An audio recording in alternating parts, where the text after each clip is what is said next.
Hoy es lunes 12 de julio, lección número 3, las raíces del descontento, para memorizar. Porque donde hay celos y contención, allí hay perturbación y toda obra perversa. Santiago 3:16. Bendito Señor y Padre, que tú nos transmita tu carácter para que no haya nada en nosotros que ofenda tu santidad y tu vida. Ven a enseñarnos a cómo vivir en la tierra para que transmitamos al cielo la noticia de cuánto te amamos en nuestra forma de vivir. Oración presentada en el nombre de Jesús. Amén. Para hoy lunes, egoísmo. Quisiera preguntar a ustedes, ¿qué es egoísmo? Egoísmo es un inmoderado y excesivo amor por sí mismo. Un inmoderado y excesivo amor por sí mismo. Todo lo que hace esa persona es pensando en ella y solamente en ella. Solamente le importa crecer él y soslayar a los demás. Jesús quiso enseñarnos cuán perverso es el egoísmo cuando ilustró a la iglesia, ilustró en Lucas 12 cuán terrible es el egoísmo y la codicia. Leemos en el capítulo 12 y los versículos 13 al 21 lo siguiente. Citamos: Maestro, di a mi hermano que parta conmigo la herencia. Mas él le dijo: Hombre, ¿quién me puso por juez o partidor sobre vosotros? Y díjoles: Mirad y guardaos de toda avaricia, porque la vida del hombre no consiste en la abundancia de los bienes que posee. Guardaos de toda avaricia. Hermanos, el mismo apóstol Pablo nos dice que nada hemos traído a este mundo y nada nos vamos a llevar. Y que estemos contentos con lo que Dios nos ha dado. Hermanos, el problema que pasa es que el ser humano piensa que esa es la única vida y que cuando uno muere no tiene que darle cuenta a nadie más, porque el cuerpo, el polvo, vuelve a la tierra como era, dice Eclesiastes 12:7, y el espíritu vuelve a Dios que lo dio. Y hay otros que dicen: yo soy Dios, el día que yo muera ya reencarnaré en otra cosa, en otra persona o en un animal. Y entonces no hay responsabilidad de lo que es ser mayordomo. ¿Qué es un mayordomo? Un mayordomo es la persona que administra los bienes de su Señor. ¿Cuáles son los bienes de Dios que nos ha concedido para administrarlos con sabiduría? El tiempo, la salud, el dinero, el habla y otras cosas más que sería prolijo enumerar.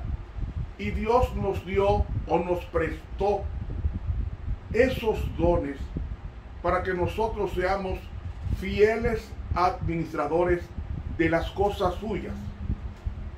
Entonces, la vida que Dios nos ha prestado es para vivirla en armonía con la palabra de Dios. Porque la palabra de Dios es la que nos va a juzgar en el día postrero. Si yo acumulo bienes en detrimento de mi preparación espiritual, que es lo que pasa en los países industrializados, que la gente solamente vive trabajando y trabajando y trabajando, y llegan a sus casas de noche estropeados, sin deseos de nada, y se acuestan, vayan y se acuestan a dormir, y así viven una vida y no saben que eso no es vida, porque la vida es una persona y se llama Jesucristo. Todo cristiano que aspira a vivir con Dios en el cielo tiene que ahora acostumbrarse a tenerlo y no permitir que las cosas de este mundo los distraiga de su preparación, porque el vehículo caro o la residencia cara o la cuenta jugosa bancaria no me garantiza a mí el cielo, porque nada hemos traído a este mundo y nada nos vamos a llevar. Entonces, ¿qué debemos usar en el tiempo que Dios nos ha dado, que es uno de los dones del Señor? Para en ese tiempo, lo más valioso de una persona es su tiempo, y usted no puede festinar ni malgastar su tiempo, porque es tan sagrado como lo son los dones de Dios. Y este hombre, este rico insensato, practicaba la avaricia, que consistía en el uso excesivo de amor por sí mismo. Son de las personas que acumulan dinero y no piensan en el pobre. Y la Biblia dice, el que le da al pobre le está prestando a Dios. Y usted tiene que pensar que tiene trabajo, pero hay muchos que están desempleados y que están pasando hambres y necesidades. Y Dios nos ha puesto como representantes de la tierra, porque tuve hambre y me diste de comer, dice Mateo capítulo 25. Tuve sed y me diste de beber. Estuve desnudo y me vestiste. Errante y me recogiste.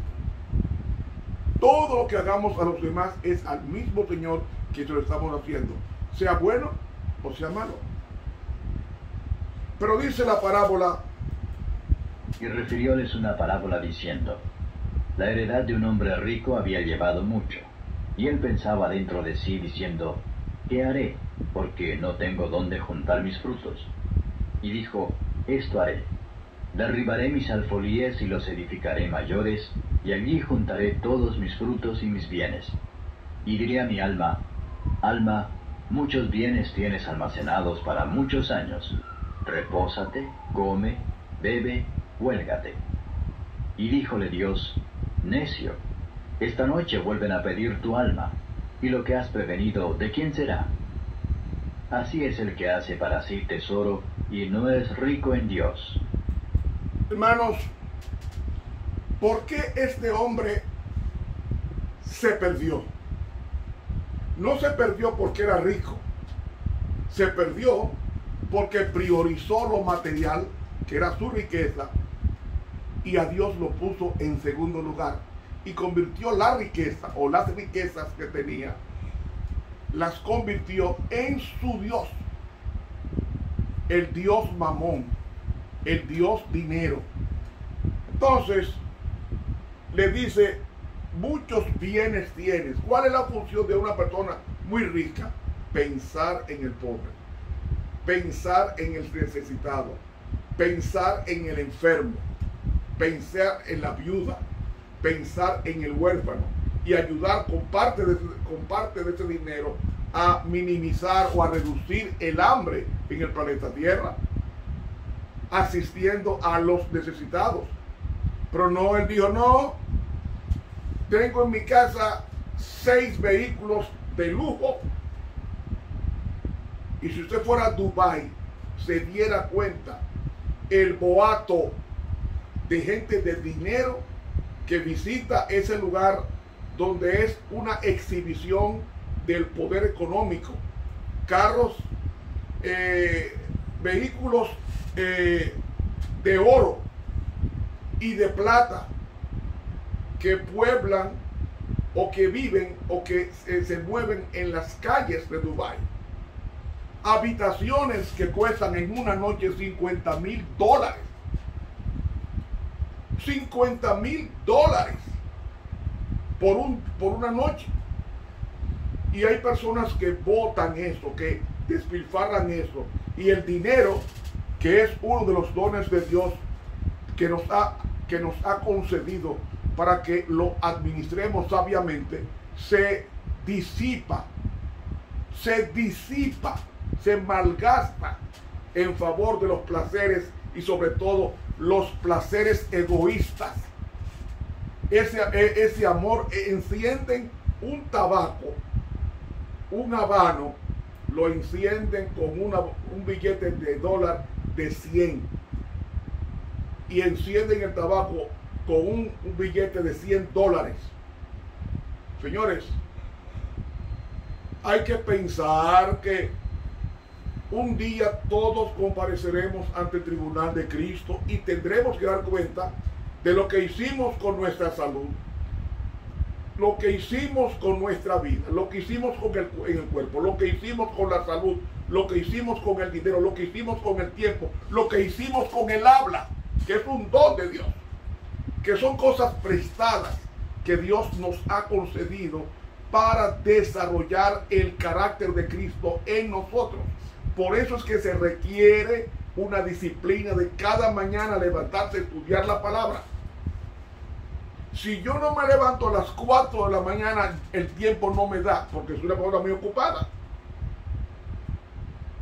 A esta hora que yo estoy grabando, es una alta de la noche, aprovechando el silencio y la quietud del entorno.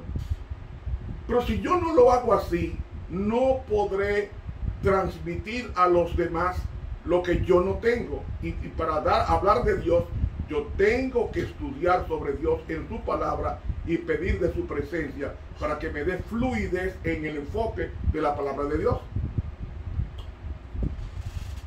Hermano y amigo,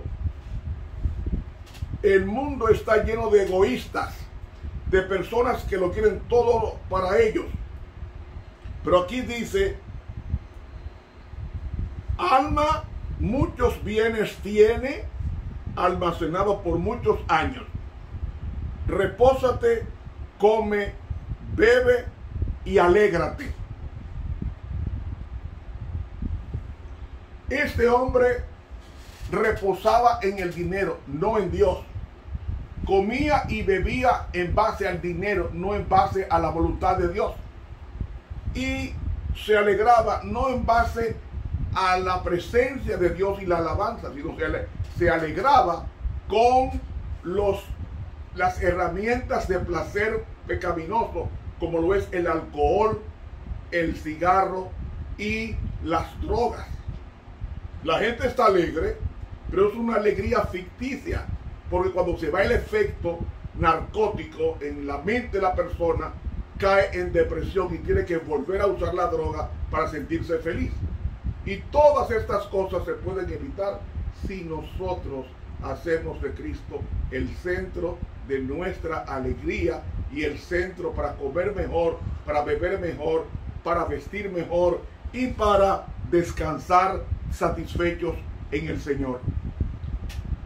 Y saben, yo recuerdo un amigo que tuve hace muchos años que tenía un vehículo grande, un Chevrolet grande, blanco, con la parte de atrás plateada, y todo el mundo envidiaba a este señor por ese vehículo tan llamativo que había en el sector donde vivía.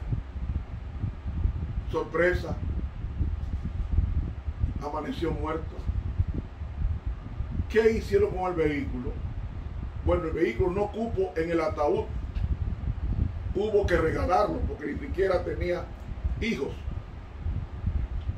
Y el vehículo desapareció, encontró a otro dueño. Y Salomón, que fue el hombre más rico que ha tenido el planeta Tierra después de Adán, el mismo proverbista Salomón, él le dijo a la posteridad una gran verdad que todos debemos de tener presente.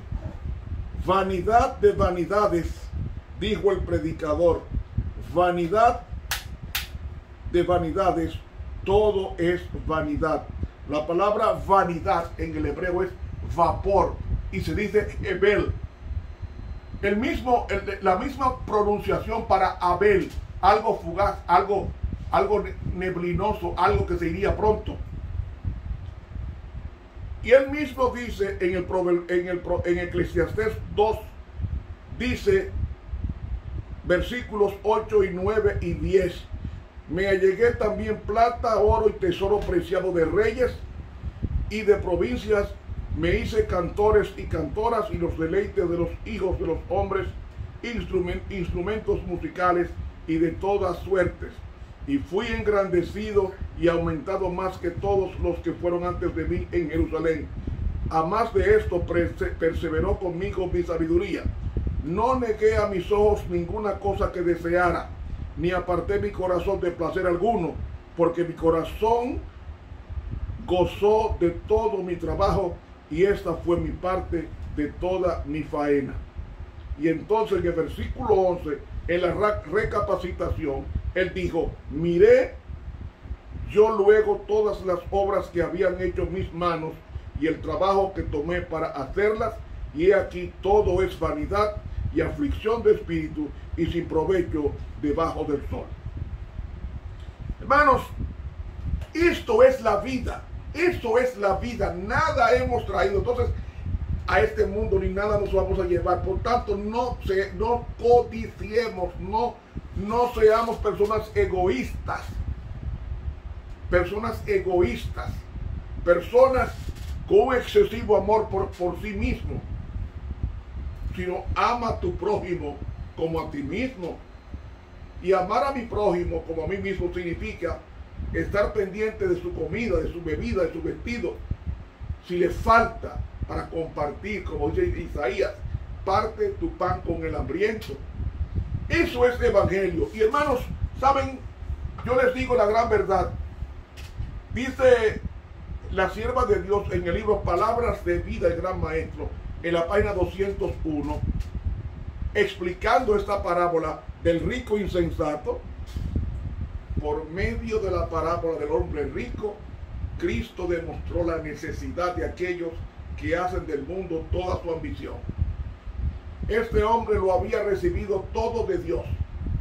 El sol había brillado sobre sus propiedades, porque sus rayos caen sobre el justo y el injusto. Las lluvias del cielo descienden sobre el malo y el bueno. El Señor había hecho prosperar la vegetación y producir abundantemente los campos. El hombre rico estaba perplejo porque no sabía qué hacer con sus productos.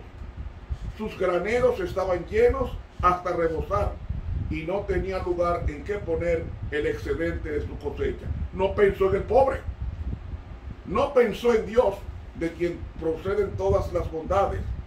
No se daba cuenta de que Dios lo había hecho administrador de sus bienes, un mayordomo, para que ayudase a los necesitados. En mi casa yo le he dicho, no me boten comida, preparen esa comida que sobra y denla a los pobres. Ni siquiera me la guarden para el día siguiente, denla a los pobres. Y me siento feliz. Eso le da vida a uno, compartir con el hambriento lo que uno tiene. Y sigue diciendo, se le ofrecía una bendita oportunidad de ser dispensador de Dios, pero solamente pensó en procurar su propia comodidad. Solamente pensó en él. Y dice ella, al vivir para sí mismo, había rechazado aquel amor divino que se hubiera derramado con misericordia hacia sus semejantes.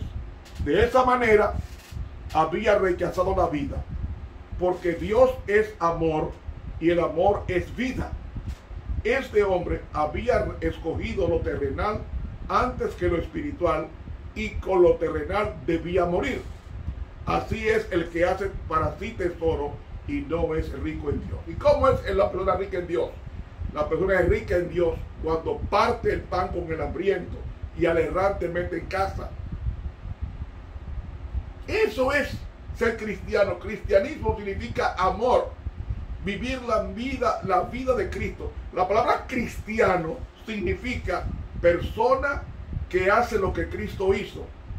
Vivir como Cristo, comer como Cristo, vestir como Cristo, hablar como Cristo, tomar como Cristo, salir como Cristo, predicar como Cristo. Eso es el cristiano. No es asistir a la iglesia.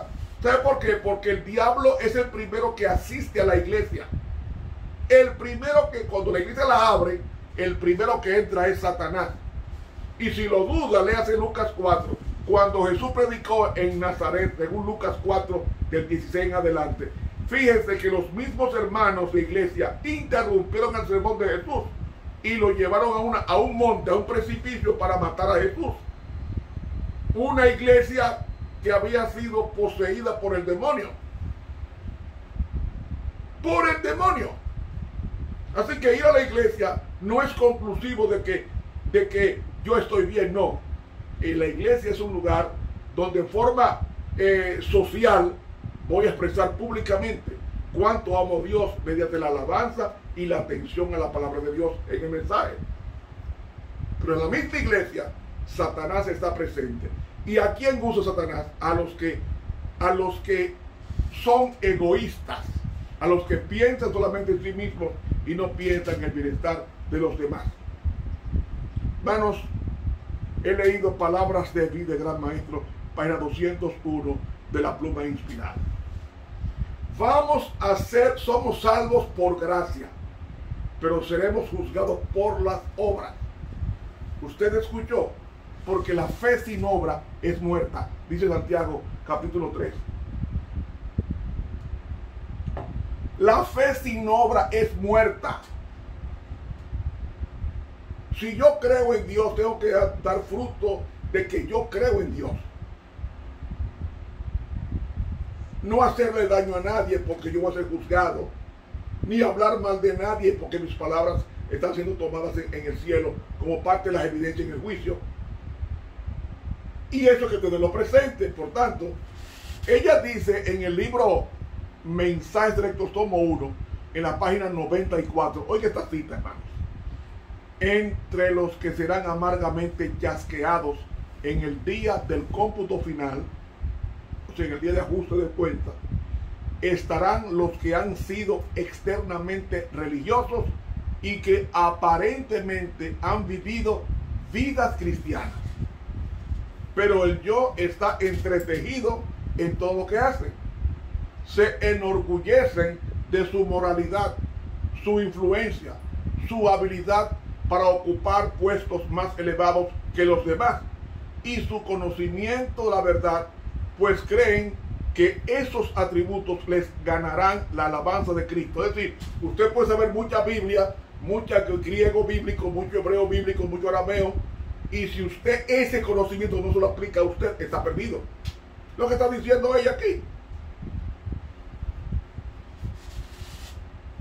Los que son, dice, su conocimiento de la verdad, pues creen que esos atributos le ganarán la alabanza de Cristo. Señor, suplica, delante de ti hemos comido y bebido, y en nuestras plazas enseñaste, y es Lucas 13:26. No profetizamos en tu nombre, y en tu nombre echamos demonios fuera, y en tu nombre hicimos muchos milagros, Mateo 7:22. Pero Cristo dice: nunca os conocí. Nunca os conocí. Apartaos de mí.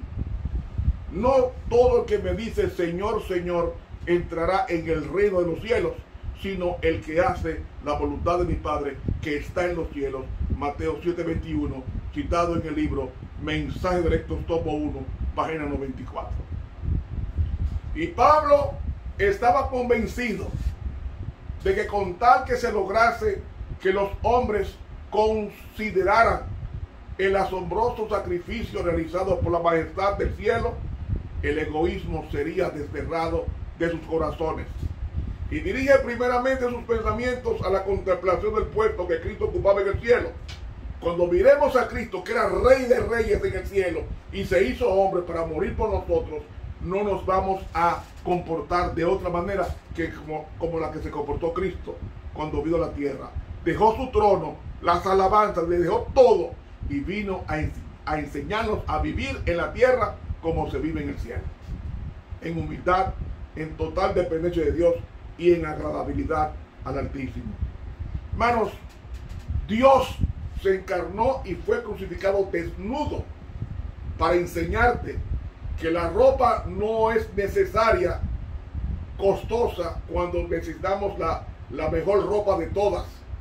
La ropa de Cristo, que es el carácter de Cristo imputado en el pecador arrepentido. Y debemos vestir como lo haría Cristo en nuestro lugar. Comer, beber como lo haría Cristo en nuestro lugar. Y en esto, cuando veamos a Cristo en esa óptica, no nos vamos a engreír, ni vamos a codiciar los bienes ajenos, ni vamos a ser egoístas, porque nuestro pensamiento estará concentrado solamente en agradar a Dios. Hermanos, que Dios nos ayude a desprendernos de ese egoísmo que nos lleva a la perdición. Te habló el profesor Ramón Romero.